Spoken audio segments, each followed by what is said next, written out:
A diplomacia pode e precisa ter sentimento e expressá-lo.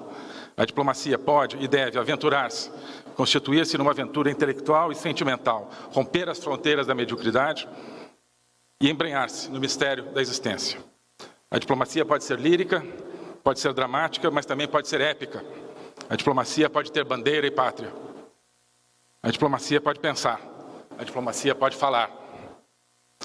Para mim, isso foi uma descoberta transformadora e quero compartilhá-la com todos aqui.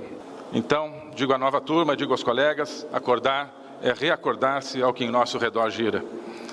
João Cabral possuía uma grande sensibilidade para o sofrimento do povo brasileiro, plasmado em sua obra-prima, Morte e Vida Severina. Como muitos de sua geração, tinha a percepção clara do problema secular do Brasil, da causa central do sofrimento de seu povo, aquilo que Raimundo Faoro chamou o patronato político brasileiro, o sistema de clientelismo construído por uma oligarquia corrupta. Mas a resposta de muitos da sua geração e talvez do próprio João Cabral a esse gigantesco e premente problema dirigiu-se para o lado errado, para o lado do marxismo e da esquerda.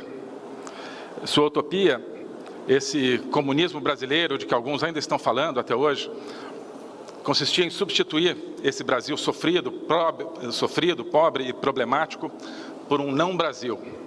Um Brasil sem patriotismo, sujeito naquela época, anos 50, 60, aos desígnios de Moscou, e hoje, nesse novo conceito de comunismo brasileiro, sujeito aos desígnios sabe-se lá de quem. Um Brasil materialista, do ser humano sem sua dimensão espiritual, esse grande roubo do espírito que na época se realizava pela redução de tudo ao aspecto econômico e com uma péssima noção de economia, diga-se de passagem, e ao conceito de classe, e que hoje se atua pela redução de tudo a conceitos como gênero, raça e outros. Um país que eles queriam libertar, entre aspas, por meio da ditadura do proletariado, hoje pela ditadura do politicamente correto e da criação de órgãos de controle da verdade.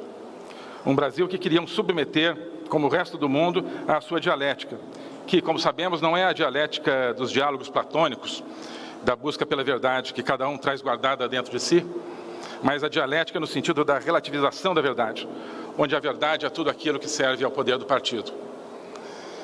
E, pior de tudo, a utopia de um Brasil sem Deus, de um povo brasileiro arrancado aos braços de sua fé cristã. Como dizia Dostoiévski, um povo sem Deus não merece o nome de povo.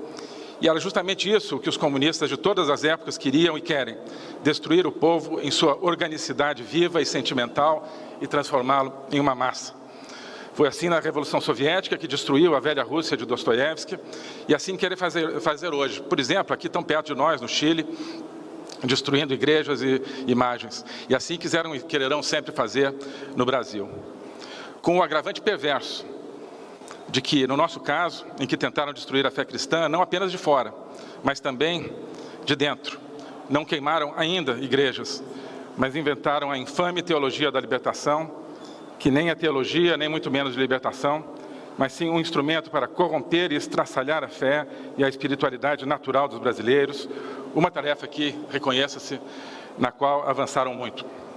Então, os diferentes marxismos e esquerdismos tentaram enfrentar o tradicional poder oligárquico corrupto brasileiro, mas não porque amassem o povo brasileiro, sofrido e oprimido. Ao contrário, sim porque adoravam e ansiavam pelo poder que as oligarquias detinham. A partir de 2002, esperava-se ver o grande embate entre as esquerdas e as oligarquias. Mas não foi o que aconteceu, porque as esquerdas e as oligarquias não queriam coisas opostas, mas a mesma coisa, o poder. Deu-se então o grande amálgama entre a ideologia esquerdista e o patronato político brasileiro, o que produziu esse grande paroxismo, essa grande orgia de corrupção. Quando a esquerda e a oligarquia se encontraram, descobriram que eram irmãos, há muito tempo estranhados, ambos filhos do cinismo e da sede de poder. Abraçaram-se e puseram-se a roubar o povo brasileiro. Milagrosamente interrompemos essa marcha para o abismo. Como? Porque o povo brasileiro, como no poema de João Cabral de Melo Neto, acordou e conseguiu olhar para fora daquela vida apodrecida, e configurou uma esperança, e encontrou um líder, que é o nosso presidente, que conhece e ama esse povo e nos ensina a conhecer e amar esse povo. Esse povo que sofre, mas que crê em Deus, que crê, sobretudo, no Deus encarnado, que sofre e, pelo sofrimento, liberta. Esse povo que é cristão e conservador, severinos e severinas que são cristãos e conservadores. Severina era uma moça paraibana que veio do Agreste para Brasília nos anos 60, fugindo da pobreza, como o Severino, de João Cabral de Melo Neto, e que, juntamente com meus pais, me criou, praticamente desde que nasci, e tornou-se parte da nossa família. Lembro-me de uma vez, lá por 1986 ou algo assim, quando estávamos em família, vendo televisão, e apareceu o programa partidário do Partido Comunista do Brasil. Logo, Severina exclamou: "Nossa, eu odeio esse negócio de comunismo." Na tela, o presidente do partido falava do ideal comunista de libertar todos os povos do planeta, ou algo assim. E a Severina comentou indignada: "Mentira, eles são contra Deus." Severino e Severina sabem muito mais do que a maioria dos acadêmicos. Por isso, o povo brasileiro, esse povo severino, confia no senhor, presidente, porque o senhor fala de liberdade e do poder libertador da verdade. Porque o senhor fala de Deus como aquele em que o senhor realmente crê. Fala de liberdade como aquilo que realmente sente. Esse povo escandaliza os intelectuais prudentes e sofisticados. Esse povo revolta os esquerdistas que o detestam, amedronta os antigos e os mais recentes donos do poder. O poder oligárquico, pela primeira vez, está efetivamente ameaçado. A oligarquia e a esquerda se acasalaram confortavelmente, mas diante do povo, elas tremem. Somente a fé verdadeira deste povo cristão e conservador proporciona a couraça moral e o coração palpitante de amor patriótico para enfrentar o dragão da maldade. Este povo severino, esta grande nação severina, é o que queremos levar para o mundo. Para isso, precisávamos libertar o Itamaraty e despertar o Itamaraty. O Brasil hoje fala em liberdade através do mundo. Se isso faz de nós um pária internacional, então que sejamos esse pária. Que sejamos esse severino que sonha e essa severina que reza. E que, no meio de todos os seus padecimentos, sabem que existe um céu mais alto do que o céu, um mar mais profundo do que o mar, como diria o poeta E. Cummings. Talvez seja melhor ser esse pária, deixado ao relento, do lado de fora, do que ser um conviva no banquete do cinismo interesseiro dos globalistas, dos corruptos e semicorruptos. Este pária não tem o seu nome em nenhuma planilha, não fez negociatas para promover partidos amigos em outros países, não pertenceu ao conselho de nenhuma grande construtora exportadora de propina. Aquilo que procuras está guardado no fundo de tua procura. Ideologia, para Marx e Engels, é proibir a verdadeira procura. Eles querem dialética só para os outros, para solapar as bases milenares do pensamento e destruir a alma. Para si mesmos e para seu comunismo, querem a certeza impositiva.